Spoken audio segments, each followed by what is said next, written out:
देखो, जीवन में जो भी आप सोच सकते हैं उसे आप प्राप्त कर सकते हैं। इतनी आपके अंदर एबिलिटी है, इतनी आपके अंदर क्षमताएं हैं।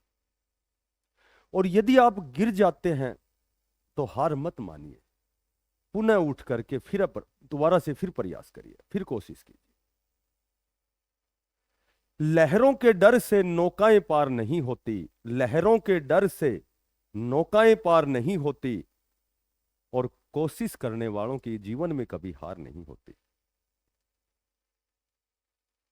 एक बहुत ही बड़े विद्वान हुए हैं, उन्होंने कहा है कि मैं जीवन में कभी असफल नहीं होता, या तो मैं जीतता हूं और या मैं सीखता हूं। नमस्कार प्यारे बच्चों। देखो, यदा कदा बहुत ही लेटेस्ट कोई अपडेट होती है तो मैं आपके लिए एक वीडियो बनाता हूं। आज के बहुत ही महत्वपूर्ण जानकारी है। माननीय सीएम साहब से मीटिंग हुई है। किन की मीटिंग हुई है? पेंडिंग एग्जाम कब तक होंगे, उसके बाद टीजीटी की एज में छूट, एग्जम्पशन, फॉर्म रीओपन, उसके बाद एनटीटी और पीआरटी का रिजल्ट। बहुत दिनों से बच्चे इंतजार कर रहे हैं। तो जो भी माननीय सीएम साहब के साथ जो भी मीटिंग हुई है, जो भी चर्चाएं, वार्ताएं, मंत्रणाएं, वार्तालाप जो भी हुए हैं, उनके जो मुख्य बिंदु हैं, उन बिंदुओं के अनुसार मैं जो ये आपकी जो अपडेट है, छोटी छोटी अपडेट है, तो इस वीडियो के माध्यम से मैं आप तक पहुंचा रहा हूं। हालांकि मैं ये इस तरह की जो जानकारियां हैं वो मैं यदा कदा कभी बहुत ही इंपॉर्टेंट जब जानकारी होती है तब आपके सामने मैं ये वीडियो लेकर के आता हूँ। तो यदि आपको वीडियो अच्छी लगे तो कृपया करके आप सब्सक्राइब जरूर करें। और बहुत से ऐसे बच्चे हैं जो पीआरटी और TGT, SCT, special educated teacher exam के फॉर्म जिन्होंने भरे हुए हैं, तो वो एग्जाम का इंतजार कर रहे हैं। हालांकि वो बहुत अच्छी तैयारी कर रहे हैं। पीआरटी पीजीटी का नोटिफिकेशन 2026 में नई भर्तियां आएंगी, पीआरटी की और पीजीटी की। तो सबसे पहले तो एक महत्वपूर्ण जानकारी, जो भी साथी स्पेशल हिंदी की तैयारी कर रहा है, चाहे वो आपकी पीआरटी की हो, चाहे चाहे वो तैयारी आपकी टीजीटी की हो, पर्टिकुलर सब्जेक्ट उनका हिंदी है, पीजीटी की तैयारी हो, सीटेट हो, एचटेट हो, या फिर हिंदी स्पेशल वो नेट जेआरएफ के लिए तैयारी कर रहा है, तो हमारी जो क्लासें हैं, फ्री ऑफ कॉस्ट क्लास जो है हमारी 1 सितंबर से स्टार्ट होने वाली है। ठीक है, ऐसा मैंने पहले कई बार आपको बताया है, 3-4 वीडियो में पहले भी बताया है। तो आप फ्री ऑफ कॉस्ट हमारे साथ जुड़ सकते हैं। मैं वर्तमान में दिल्ली डीएसएसबी में लेक्चरर के पद पर कार्यरत हूँ। डायरेक्ट लेक्चरर की जो भर्ती हुई थी 2012 में, उसमें मैंने ज्वाइन किया था। ठीक है, तो बहुत अच्छे लेवल की हमारी क्लासें होंगी। और ये जो आप समझ गए होंगे कि ये जो अपडेट है आपकी डीएसएसबी की है, Delhi subordinate service selection board. DSSB एक संस्था है जो एग्जाम कंडक्ट करवाती है। जो डीएसएसबी जो है, DSSB जो है, ये 3 प्रकार की संस्थाएं हैं जिनका एग्जाम कंडक्ट करवाती हैं। चाहे वो डीओई हो, या फिर एमसीडी हो, या फिर एनडीएमसी हो। तो ये आपकी जो तीनों प्रकार की जो संस्थाएं हैं, इनका एग्जाम कंडक्ट करवाने का जो काम है वो DSSB द्वारा किया जाता है। ठीक है, तो सीबीएसई द्वारा ये एग्जाम होता है। और अब आज हम जो बात कर रहे हैं कि जो माननीय जो सीएम हैं, उन्होंने डीएसएसबी के उच्च अधिकारियों से जो मीटिंग की थी, बातें की थी, तो उसमें कुछ एक पॉइंटों पर वहाँ जो बातें हुई थी उसी को लेकर के मैं आज आपको कुछ सामान्य सी जानकारियाँ देना चाहूँगा।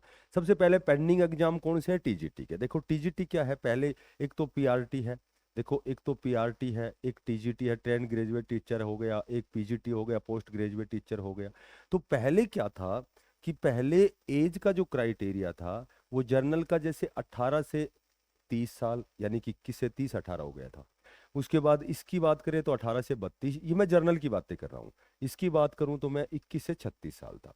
ठीक है, अब उसके बाद में जो एज है, एज का क्राइटेरिया वो घटा करके सभी में 30 साल कर दिया जर्नल का। देखो, बाकी ओबीसी, एससी, एसटी वो तो आप जानते हैं भाई, नियमानुसार 3 साल की छूट है, 5 साल की छूट है, उस पर तो बहुत ज़्यादा समय खराब नहीं करेंगे। यहाँ मैं बातें कर रहा हूँ जर्नल की। तो ये सारी एज जो है क्राइटेरिया 30 साल कर दिया था, क्योंकि 30 साल तो कम होती है, कम से कम पीजीटी के लिए तो बहुत ही कम होती हैं, क्योंकि जब मास्टर डिग्री, बीएड, जब इस तरह की सारी डिग्री जब हम करते हैं तो उसके बाद में हमारे पास समय इतना होता ही नहीं है कि हम सीधा पीजीटी का एग्जाम फाइट कर सकें। तो कम से कम आज का जो कंपटीशन का दौर है, 1-2 साल तो सभी को चाहिए कम से कम तैयारी के लिए। तो ये फाइल है बहुत लंबे समय से चल रही है, बहुत लंबे समय से, कभी यूपीएससी में जा रही है, फिर अब फिलहाल जो ये फाइल है ये एलजी के पास गई है। वहाँ से जब वो अनुमोदित तो होगी, अप्रूवल होगी, तो उसके बाद जो टीजीटी के जो पेंडिंग एग्जाम है उसके बाद आपके फॉर्म रीओपन होंगे। फॉर्म रीओपन होने के बाद उसके बाद में फिर ये जो आपके टीजीटी के एग्जाम होंगे, जो भी पेंडिंग रिक्रूटमेंट जो एग्जाम है, सबसे पहले तो इसी बात पर चर्चा हुई थी। ठीक है, तो ये एग्जाम आपके लगभग नवंबर में होने की प्रबल संभावना है। इसमें इसमें मेरे ख्याल से हफ्ता 10 दिन का आपका समय दिया जाएगा। ठीक है, तो हफ्ता 10 दिन का समय जब दिया जाएगा तो उसके बाद में जो आपके ये एग्जाम है ये नवंबर में होने तय है। संभव तो दिसंबर हो जाए, लेकिन नवंबर ही इसमें बताया गया है कि नवंबर तक ये एग्जाम होंगे। ठीक है, उसके बाद में बात करें कि एनटीटी और पीआरटी। पीआरटी की 1180 पदों पर अभी एग्जाम बहुत दिन से लंबे समय से बच्चे जो है इंतजार कर रहे हैं। तो इसमें एक मामला जो उठाया गया था, मेरे ख्याल से 86 जो कैंडिडेट हैं उनका कुछ कोर्ट का मामला है, इस वजह से यहाँ थोड़ा सा विलंब है। तो ये एग्जाम भी लगभग सितंबर के फर्स्ट वीक में आपका, एक एनटीटी का है और एक ये पीआरटी का जो एग्जाम है, जो आपका अभी हो चुका है, सभी को पता है। तो मेरे ख्याल से इसमें 1180 कुछ पद थे जो पीआरटी में थे। तो इनका जो रिजल्ट है, लगभग ये जो 86 बच्चों का जो मामला है कोर्ट में विचाराधीन है, जो लंबित है, ये सॉर्ट आउट होते ही आपका सितंबर के फर्स्ट वीक में आने की प्रबल संभावना है। उसके बाद जब हम बात करते हैं PRT TGT SCT special education teacher का जो एग्जाम है, चूंकि प्रस्तावित जो टेंटेटिव था वो तो नवंबर था, लेकिन उसके बीच में ये मामला जो है टीजीटी का, जो है टीजीटी की एज का, रिलैक्सेशन का, एग्जाम्शन का, उसके बाद फॉर्म रीओपन होंगे। एग्जाम यदि इनका नवंबर में होता है तो ये जो पीआरटी और टीजीटी स्पेशल एजुकेटर का जो एग्जाम है, जो फॉर्म भरे हुए हैं, ये आपका फिर एग्जाम या तो फरवरी में जाएगा या फिर मार्च में जाएगा।